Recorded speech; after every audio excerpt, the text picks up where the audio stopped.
있어야 할 자리에서 사명을 감당합시다. 있어야 할 자리에서 사명을 감당합시다. 너는 누구냐? 너는 누구냐? 이 말씀이 오늘 같이 연계가 되는 거예요.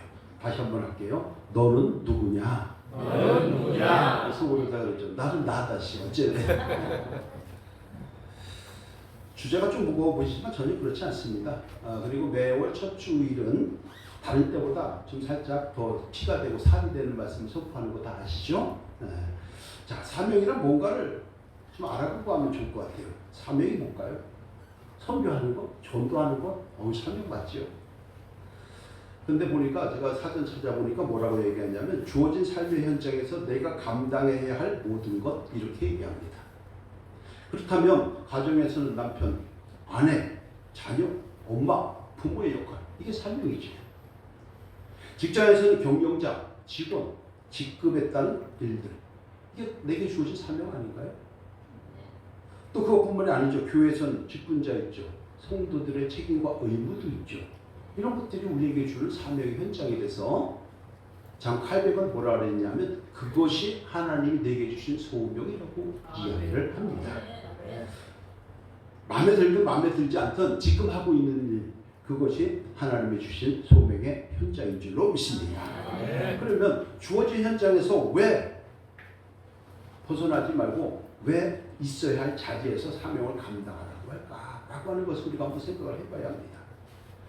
왜냐하면 있어야 할 자리에서 벗어나면요 사명을 감당할 수가 없기 때문입니다. 그리고 자기의 사명을 인식하지 못하면 나도 모르는 사이에 있어야 할 자리에서 벗어나기 때문이에요. 이것을 경계선 침범이라고 얘기를 하죠. 자, 그러면 있어야 할 자리에서 내가 사명을 잘 감당하기 위해서는 우리가 뭔가 좀 신경을 써야 될 것이 있더라는 거예요. 오늘 본문 속에서 세례 요한을 통해서 너는 누구냐? 라고 물어보는 그 과정 속에서 이런 말씀들을 한번 살펴보려고 하는 것입니다. 있어야 할 자리에서 사명을 잘 감당하기 위해서 어떻게 해야 되느냐? 첫 번째가요. 있어야 할 생각의 자리에서 벗어나지 말아야 한다는 거예요. 오늘 본문 19절 20절 우리 함께 할게요. 시작. 유대인들이 예루살렘에서 제사장들과 레위인들을 요한에게 보내어 내가 누구냐 물을 때에 요한의 증언이 이러하니라. 요한이 드러내어 말하고 숨기지 아니하니 드러내어 말하니 나는 그리스도가 아니라 하는데. 오늘 본문은요 요한복음과 요한계시록을 작성을 했던 요한의 이야기가 아니고 세례 요한의 얘기예요. 세례 요한의 얘기인데 세례 요한은 남들보다 이 땅에 와서 남들이 하지 않는 얘기를 해요. 회개하라. 천국이 가까웠느냐. 이런 얘기를 하는 거예요. 그러면서 세례를 베풀었어요. 그렇게 하다 보니까 유대인들이 저 양반이 이게 우리가 기다리는 메시아인가? 우리가 기다리는 그리스도인가? 이렇게 해서 유대인들이 바리새인들의 사람을 보내온 거예요. 보내와가지고서 내가 누구냐? 내가 그리스도냐? 도대체 너 정체가 뭐냐? 이렇게 지금 따지고 있는 거예요. 그러자 요한이 대답을 하죠. 아니라. 나는 그리스도가 아니라. 이게 오늘 말씀의 배경입니다. 여기까지는 이해가 잘 되실 줄로 믿습니다. 자, 이 말은 어떤 의미가 있냐면 세례 요한은 당시로서 청천벽력과 같은 복음을 유대인들을 대해서 전하던 사람이었어요. 그런데 유대인들의 구약 성경에 보면 엘리야가 와서 똑같은 역할을 하게 되어 있는데 하는 걸 딱 보니까 엘리야가 행해야 할 것들을 그대로 하고 있더라는 거예요. 그래서 유대인들은 어떻게 생각했냐면 엘리야가 와야지만 그 다음에 그리스도가 온다라고 알고 있기 때문에 지금도 그래요. 그러다 보니까 하는 거 보니까 엘리야가 왔나? 라고 생각을 하고 아닌가? 메시아인가? 이렇게 해서 내가 누구냐? 이렇게 물어보게 된 것이죠. 자, 세례 요한이 왜 그랬을까요? 누가복음 3장 3절에 보니까 회개의 세례를 전파했다고 합니다. 뭐라고 했다고요? 회개하라. 이 말씀 듣고 뜨끔한 우리가 되어야 할 줄을 믿습니다. 우리 모두가 이거 내 말이에요. 남편에게 주는 얘기가 아니에요. 아내에게 주는 얘기가 아니에요. 나에게 주는 거예요. 그것뿐만이 아니죠. 누가복음 3장 7절 8절에 보니까 이렇게 얘기하죠. 이 독사의 자식들아. 좀 심한 얘기로 그 전에 옛날 성경에는 뭐라고 되어 있죠? 독사의 뭐라고 되어 있어요?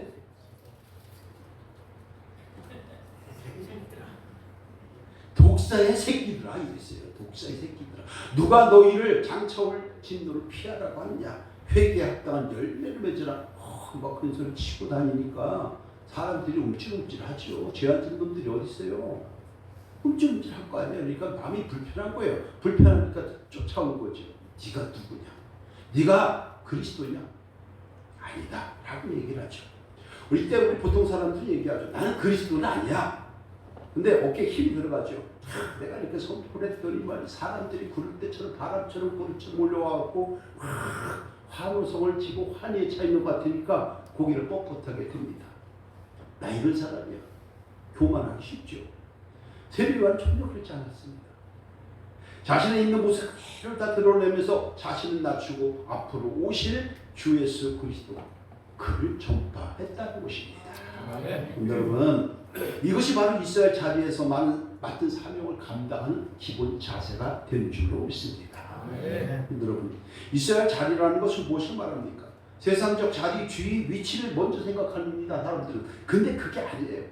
정말 소중한 것은 뭐냐면요, 있어야 할 생각의 자리에서 벗어나지 않는 것이 기본 중의 기본입니다.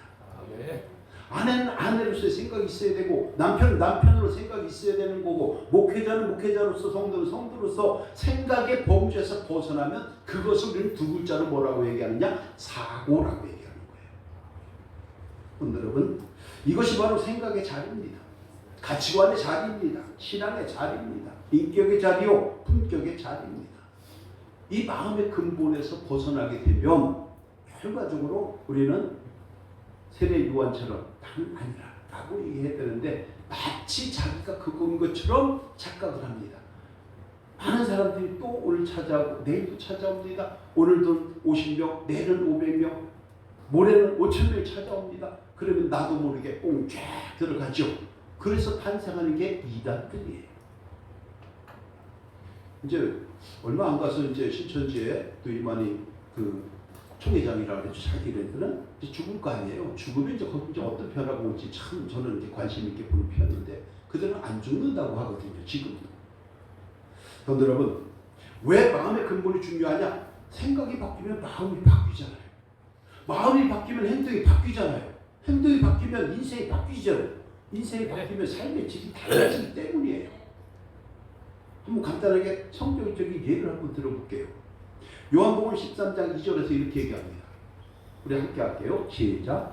마귀가 벌써 시몬의 아들 가룟 유다의 마음에 예수를 팔려는 생각을 넣었더니. 생각을 넣었어요. 생각 딱 넣으니까 사탄이 넘어가잖아요. 넘어가다 보니까 마태복음 26장 14절 16절에서 이렇게 합니다. 시작. 그때 열둘 중에 하나인 바로 유다라 하는 자가 대제사장에게 가서 말하되 내가 예수를 너희에게 넘겨주리니 얼마나 주려느냐 하니 그들은 은상식을 받아주거늘 그가 그때부터 예수를 넘겨줄 기회를 찾더라. 생각이 침범되고 생각에 벗어나니까 저런 생각이 들어가는 거예요. 행동을 하게 돼요. 마침내 어떻게 됩니까? 마태복음 26장 48절에서 이렇게 결론이 나죠. 시작. 예수를 파는 자가 그들에게 분노를 짜 이르되 내가 입맞추는 자가 보이니 그를 잡으라 한다. 결과가 그렇게 되고 가룟 유다가 제자로 지내다가 사탄의 유혹에 넘어갑니다. 주님의 배신할 생각을 합니다. 마음이 바뀌었습니다. 마음이 바뀌니까 행동이 바뀌는 거예요. 근데 그 전에 뭐가 생각이 바뀌었잖아요. 생각이 바뀌니까 마음이 바뀌고 마음이 바뀌니까 행동이 바뀌고 행동이 바뀌니까 어떻게 됐어요? 결과적으로 죄책감이 시달려갖고 나중에 피밭해갖고 창자가 터져서 스스로 극단적인 선택을 해서 인생이 바뀌어버린 것 아닙니까? 그런데 여러분, 생각을 바꾸되 우리는 긍정적인 쪽으로 생각을 바꿔야 할 줄로 믿습니다. 가룟 유다는 부정적인 생각으로 다 바꾼 거 아니에요. 부쩍과 하나가 된 거 아닙니까?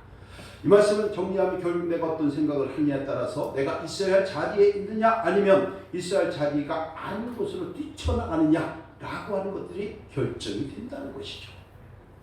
그러면 주님 안에 있어야 되는데 우리는 어떻게 돼요? 멀리 갔더니 이렇게 되는 거죠. 멀리 가면 어떻게 될까요? 천양한국 보내요? 진짜요? 아이고, 그거 한번 해볼까요, 우리? 한번 해볼까요? 387장인가요? 그렇죠? 어려운 맞네.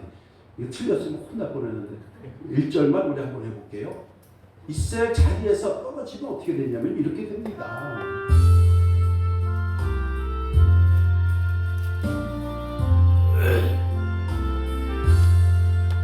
멀리 멀리 갔더니 소량하고 고다녀 슬프고 외로워 정처없이 가니 예수 예수 내 주여 지금 내게 오셔서 떠나가지 마시고 길이 함께 하소서. 아멘. 멀리 멀리 떠나니까 철회하고 고뇌질 수밖에 없는 거예요. 이스라엘 자리에서, 이스라엘 생각의 자리에서 벗어나지 않는 저 여러분이 될 때에 하나님께서 주신 사명을 잘 감당하게 될 줄로 믿습니다. 형들은 생각을 해보세요. 아주 간단하게 생각해 보자고요. 가정에서 아버지가 있죠. 아버지의 자리에 있는데 생각은 막둥이만 못해요. 그 성인 아니라고 하죠. 그 환장한다니까요. 아이를 낳아서 엄마가 됐어요. 근데 생각이나 가치관이 너무 형편이 없어서 매일 돈을 물쓰듯 해요. 매일 술은 물 마시듯 해요. 매 사고만 치고 다닌다면 가정이나 그 자녀들에게 뭔 소망이 있겠어요? 아니잖아요. 생각의 범위에서 벗어나면 이런 결과가 되죠. 이제 교회를 받고 와봅니다. 시험 들지 마세요. 목사가 성도님들 애원을 살피지도 않으면서 아이고 나 힘들어 나 힘들어 매일 투정이나 부린다고 한번 생각해 보세요. 참 이거 환장하죠. 목사님 투정 다 받아줄 수도 없고 안 받아줄 수도 없고. 장로들이 교회와 목회자를 생각하고 성도를 살피면서 교회를 운영하고 치료하고 기도하는 자리인데 늘 하는 행위가 초신자만도 못한다고 한번 생각해 보세요. 목사님들이랑 성도님들 다 환장할 거예요. 두 분 장로님들 안 그래요? 아멘. 자, 안수집사나 권사님들이 마찬가지죠. 자신의 신앙의 자리에서 생각의 자리에서 교회와 성도와 목회자와 선교와 전도를 하고 성도님들 위해서 합심해서 기도해주고 동역해야 하는데 그리고 교회에서 무엇을 해가든지 헌신하고 솔선수범해야 하는데 불구하고 기도하지 않아요. 헌신하지 않아요. 손가락도 하나 까딱하지 않아요. 그럼 그 교회가 어떻게 될까요? 엉망진창 될 거예요. 다행히 우리 교회는 그런 분이 한 분도 없어서 얼마나 감사한지 몰라요. 왜냐면 그런 분들 제가 못 들어오게 하거든요. 죽어가는 교회가 됩니다. 멍 때리는 겁니다. 그런데 여러분, 가정이나 직장에서 교회나 신앙이나 어떤 자리에 있어서도 있어야 할 자리에 있는 것, 직장도 마찬가지고 회사도 마찬가지잖아요. 사장이 맨날 돈이나 펑펑 쓰고 다니면서 직원들은 아껴서라 하면 말빨이 먹히냐고요. 아니잖아요. 정말 가장 복된 자리, 가장 은혜로운 성명의 자리는 생각의 범위를 벗어나지 않아야 돼요. 내가 있어야 할 위치에서, 내가 생각해야 될 위치에서 벗어나지 않을 때에 하나님께서는 저와 여러분들을 귀하고 복된 은혜로 채워 주실 줄로 믿습니다.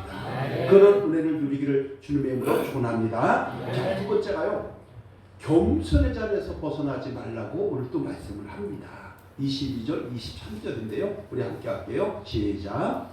또 묻되 그러면 누구냐 네가 얘기하냐 이르되 나는 아니라 또 묻되 네가 그 선지자냐 대답하되 아니라 또 말하되 누구냐 우리를 보낸 이들에게 대답하게 하라. 너는 내게 대하여 무엇이라 하느냐 이르되 나는 선지자 이사야의 말과 같이 주의 길을 굽게 하라고 광야에서 외치는 자의 소리가 아니라. 네, 네가 그리스도냐?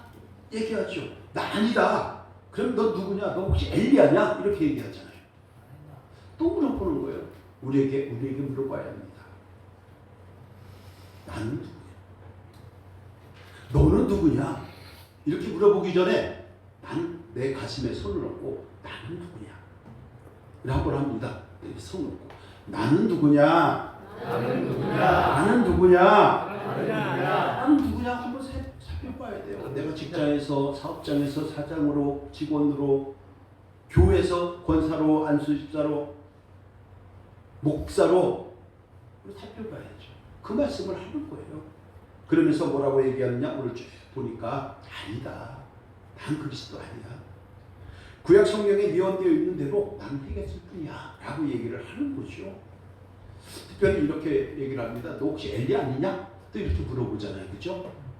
그러니까 당시 세례 요한이 엘리야처럼 행동했다는 얘기 되는 거잖아요. 그 제가 몇 가지 쭉 살펴봤더니요. 엘리야의 모습과 흡사했는데 첫째는 낙타 털옷을 입었어요. 털옷. 엘리야가 털옷을 입고 사역을 했어요. 금욕적인 식사를 했어요. 혹시 엘리야가 먹었던 메뉴 기억하시나요? 메뚜기와 속청. 또 다른 분들은 그런 거지. 나 그저께 먹은 것도 기억 못하는데 어제 저녁에 뭘 먹었는지 생각 못해. 그걸 어떻게 메뚜기와 속청이에요. 메뚜기와 속청. 자, 그렇죠. 이스라엘 회에서 이 독사의 새끼들아, 독사의 자식들아 이러면서 회개 열매를 맺으라 선포했죠. 헤롯이 잘못했으니까 헤롯을 꾸짖어 버렸잖아요. 헤롯 왕, 그죠? 헤롯이야, 알죠? 그래갖고 죽었어요, 안 죽었어요? 어떻게 죽었어요? 목이 잘려서 죽었죠. 그걸 누가 갖고 왔어요? 쟁반에다가. 어마어마한 그런 사건들이 있었잖아요. 바꿔 얘기하면 그런 엘리야가 말라기에 보면은 기록이 돼 있어요. 엘리야가 와야지만 메시아가 올 거라고 기록이 돼 있으니까 유대인들은 지금도 엘리야를 기다리고 있어요. 그런데요, 잘 생각해 보세요. 유대인들은 어떻게 하냐면요, 지금도 식사 테이블을 하잖아요. 식사 테이블을 하게 되면 그러니까 정통 유대인들 빈자리를 하나 만들어놔요. 누가 올 거예요? 엘리야가 와서 거기 앉아서 같이 식사하려고. 그리고 문을 열어놔요. 못 들어올까 봐. 지금 그러고 있어요, 유대교들이. 이스라엘 가보면 참 땀이 뻘뻘 흘리면서 이스라엘 그 시장을 갔더니 땀을 뻘뻘 해갖고 우리는 그냥 더워갖고 누구한테 비춰 죽겠어. 근데 그들은 양복 입고 검은거 입고 수염 이렇게 기르고 쓰고 그리고선 뻘뻘 흘리고 다니는. 그게 자신들의 복장인 걸로 생각을 하니까요. 그런데 여러분, 예수님은요, 마태복음 11장 24절에서 세례 요한이 엘리야의 성조금 땅에 이미 왔다고 하고, 마태복음 17장 12절에서 보니까 엘리야가 이미 왔는데 사람들이 그걸 알지 못한다고 선포를 하는 거예요. 엘리야는 이 땅에 이미 왔습니다. 그래서 요단강 건너편에 엘리야 교회가 있다 그랬죠. 엘리야가 승천한 교회가 있어요. 그래서 우리는 요단강 건너가 만날이, 요단강 건너가 만날이 있잖아요. 요단강 이쪽에는 이스라엘이고 요단강 건너에는 요르단인데 거기에 엘리야 승천교회가 있어요. 그러니까 우리가 요단강 건너가 만난다는 누굴 만난다는 얘기예요? 엘리야를 만난다는 얘기인데 엘리야는 어디 있어요? 죽음을 보지 아니하고 하늘로 올라들어갔죠. 그래서 하늘에서 천국에서 부활해서 만난다는 소망을 성경에서 찬양해서 이렇게 하고 있는 거죠. 이런 것도 한번 알아두시면 좋을 것 같고요. 자, 너는 엘리야냐? 그러니까 나는 엘리야 아니라니까. 이제 똑같은 얘기 물어보니까 이제 이건 제 생각이에요. 신경이 냈을 것 같아요. 지금 또 묻대 계속 묻잖아요. 칭찬도 여러 번 하면 승질 나는데. 그런데 그럴 때마다 난 아니다. 넌 누구냐? 나 아니다. 나는 광야에서 외친 자의 손이 불과하다 라고 하면서 겸손하게 자기를 낮췄던 모습을 우리는 기억을 해야 합니다. 오늘날 현대를 살아가는 우리 신앙인들도 마찬가지 아닐까요? 누가 조금만 잘한다고 칭찬해주면 기고만장하지. 누가 좀 돈이 좀 있으면 없는 사람 앞에서 의시되고 뻑이죠. 5만 원짜리에 앉아서 인격도 없고 품격도 없는 졸부들이 너무나도 많지요. 조금 배웠다고 하면 많이 배우지 못한 사람에서 괜히 잘난 척하면서 알지도 못하는 사자성어 써가면서 때로는 틀린 거 써가면서 잘났다고 하죠. 우리 믿음의 사람들은요, 겸손의 자리에서 겸손을 누릴 때에 복과 은혜를 누리게 될 줄로 믿습니다. 우리 인사 한번 합시다. 정말 겸손하게 살겠습니다. 겸손한 자가 되겠습니다. 네, 혹여라도 이렇게 얘기해놓고서 이제 예배 끝나고 가면 다 잊어버리고 그러지 마시고 겸손하게 살아야 돼요. 왜냐하면 겸손의 자리에서 벗어나면요, 인생이 캄캄해지고 답답해지고 우울해지기 때문이에요. 이것을 성경에서 뭐라고 얘기하느냐? 잠언서 15장 33절에 보니까 여호와를 경외하는 것은 지혜의 훈계라 겸손은 존귀함의 앞장이라는 거예요. 내가 겸손하면 남이 높여주는 거예요. 근데 내가 스스로 자꾸 올라가고 나 이거 했어 저거 했어 자랑하면 어떻게 돼? 사람들이 앞에서 어이 수고했어요. 뒤에 가도 뭐라 그랬죠? 재수 없어야죠. 뻔하잖아요. 잠언서 18장 12절에는 얘기하는 뭐라고 얘기하냐면 겸손은 존귀의 길잡이라고도 얘기를 하고요. 잠언서 22장 4절에 보니까 겸손한 자는 보상을 받는데요. 보상을 받는데 세 가지를 받아요. 재물과 영광과 생명이에요. 혹시 돈을 많이 벌고 싶은 분 있으면요, 더욱더 낮아지면 좋을 것 같아요. 저는 어저께 요수 집사님, 예성 권사님 사업장 예배를 드리러 갔는데 처음부터 내려가서 들어가면서부터. 왜냐하면 들어가는 문이 좁아요. 들어가는 문이 좁아요. 철제문인데 고개 숙이지 않으면 절대 못 들어가요. 예루살렘에 있는 겸손의 문이 생각이 나더라고요. 그래도 혹시 삐칠까봐 머리도 없는데 삐끗이 더 아프잖아 저는. 그래가지고 거기다가 이게 뭐 이렇게 왜 이렇게 보일러 같은 거, 선 같은 거 싸는 거 있잖아요. 그거 한번 이렇게 딱 껴놓으면 어떨까? 다음에 친방 갈 때 저 가져갈래. 겸손해야 돼요. 낮아지면요, 딱 낮아질 때 그 다음에 내려가는데 얼마나 공장이 큰지 일어나서 팔기를 치고 이래도 돼요. 너무나 더 커요. 기업이에요. 성도 여러분, 겸손한 자리에서 있어야 되는데 겸손한 자리에서 벗어나는 순간에 우리 인생은 이리저리 꼬여가지고 꽈배기 인생이 될 수가 있습니다. 겸손하면 실패합니다. 교만하면 실패합니다. 겸손하면 저도 실수할 수 있대야 재밌지 뭐. 그렇지 않으면 인간 같지 않다 그럴 거 아니야 또. 그런데 여러분 이거 마음에 드는 거 공평해요. 그런데 여러분 재물을 원하신다고 하면 겸손하세요. 영광 받기를 원하시면 겸손하세요. 찬양받고 참 다른 사람들한테 칭찬받기 위해서 우리가 하나님께 영광 올리듯이 우리가 겸손하면 다른 사람들이 저와 여러분들을 높여주실 줄로 믿습니다. 교회에서도 마찬가지죠. 장로 안수 권사들이 신급이 올라가면 올라갈수록 겸손해져야 합니다. 일이 잘 풀면 잘 풀릴수록 겸손해야 합니다. 좋은 일이 많아지면 많아질수록 더 낮아지기를 바랍니다. 오늘 예배를 드리는 우리 모든 성도님들이 겸손의 자리에서 벗어나지 않는다면 하나님께서 우리를 크게 들어쓰셔서 주어진 사명의 현장에서 그 소명의 현장에서 아름답고 복된 열매 넉넉하게 맺도록 역사해 주실 줄로 믿습니다. 그래서 누리기를 주님의 축원합니다. 자, 마지막 세 번째가요, 본분의 자리에서 벗어나지 말라라고 얘기를 해요.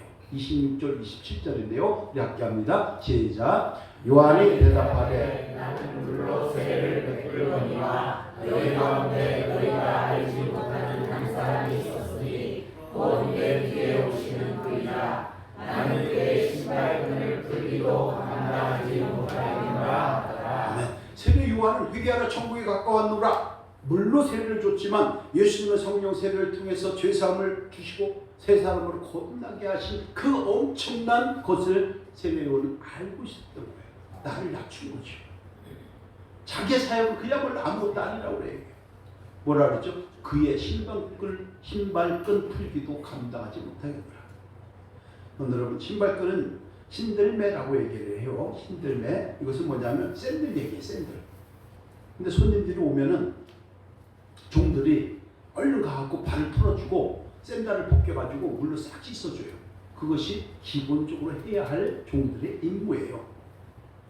마찬가지로 세례 요한은 자신은 신들매를 풀기도 감당하지 못할 것이다. 종만도 못하다.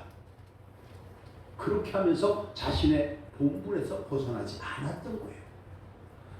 하나님께서 세례 요한을 보내가지고 회개의 설교를 하고 물 세례를 주고 그렇지만은 그것이 자기의 본분이었다는 것을, 자기는 죄사함 주는 게 아니라는 것을 알아야 되는 거죠. 오늘날도 많은 사람들이 그래요. 목사님들이 특히 조심해야 돼요. 저는 목사님들 노예 가서 설교할 때 그런 얘기 많이 해요.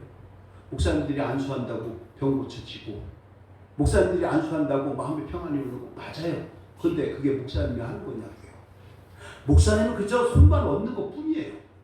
역사는 하나님이 하시는 줄로 믿습니다. 하나님이 하시는 건데 왜 지가 하는 것처럼 지가 목에다 힘을 주냐는 말이에요. 아니잖아요. 근데 여러분, 우리 옛말에 손주를 키우다 보면은 수염을 잡아당긴다는 말이 있죠. 저도 이렇게 아이들이 있지만 그래서 절대 수염을 안 길리잖아요. 땡겨버릴까봐. 우리 믿음의 사람은 본분을 잊어버리면 안 될 줄로 믿습니다. 장래의 본분이 있습니다. 권세의 본분이 있습니다. 안수 집사 성도의 다 본분이 있단 말이에요. 그것을 잊어버리면 안 돼요. 가정으로 가보세요. 남편의 본분이 있어요. 아내의 본분이 있어요. 부모의 본분이 있고 자녀의 본분이 있잖아요. 그 본분에서 벗어나면요, 그 인생은 어떻게 돼요? 힘든 인생이 될 수밖에 없는 거예요. 그런데 여러분, 본분에서 벗어나는 순간에 사람들은 그런 얘기를 한다고 그래요. 잘한다 잘한다 하니까 정말 잘하는 줄 아네. 이 소리를 합니다. 이제는 아주 지가 머리 꼭대기에서 놀라고 그러네. 이거 쓰면 안 될 것 같은데. 지랄하네 이렇게 쓰면 안 되죠. 그러니까 그냥 땡땡하네 이렇게 쓸게요. 그러면서 다 얘기했죠. 지가 언제부터 잘 나갔다고 시건방지게 이런 소리 해요 안 해요? 해요 안 해요? 다 해요. 안 하는 척 하지 마세요. 얼굴에 괜히 그놈만 척하지 마세요. 여러분, 우리는 누구나 다 하나님 주신 직분이 있습니다. 직무가 있습니다. 직능이 있습니다. 재능이 있습니다. 이런 것들을 다 잊지 않냐고. 하나님 주신 직분이요 소중한 거예요.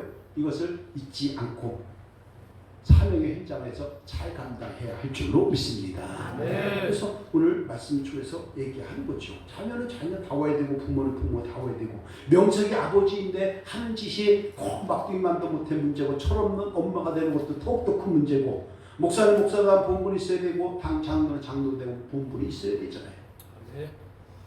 각각에게 주어진 본분의 자리에서 벗어나 참 인생 꼬이지 마시고, 오늘 너는 누구냐 물어봤을 때 나는 누구냐 한 번쯤 질문을 해서 자신의 위치에서 맡은 소명을 잘 감당해낼 때에 하나님께서 은혜와 사랑으로 우리를 이끌어 주실 줄로 믿습니다. 각자의 위치에서 주어진 자리, 본분의 자리에서 잘 벗어나지 마시고 잘 지켜서 은혜와 사랑을 누릴 수 있는 그 주인공 한 분 한 분 다 되기를 예수님 이름으로 축원합니다. 오늘 말씀 결론입니다. 세례 요한의 신앙과 품격을 통해서 있어야 자리에서 사명을 감당하자라고 하는 것을 살펴봤습니다. 잘 감당하려면 세 가지는 유념을 해야 되겠더라 하는 것이죠. 1, 2, 3번 우리 함께하고 기도하겠습니다. 시작. 있어야 할 자리의 생각에서 벗어나지 말아야 합니다. 겸손의 자리에서 벗어나지 말아야 합니다. 본분의 자리에서 벗어나지 말아야 합니다. 세 가지 만판을 새기시고 지키기를 주님으로 축원합니다. 기도합니다. 너희가 아버지 하나님 감사합니다. 우리의 생각이나 겸손이나 본분의 자리는 물론 자신의 신앙과 지위와 위치에 따라서 있어야 할 자리에서 맡은 사명 잘 감당하기를 원합니다.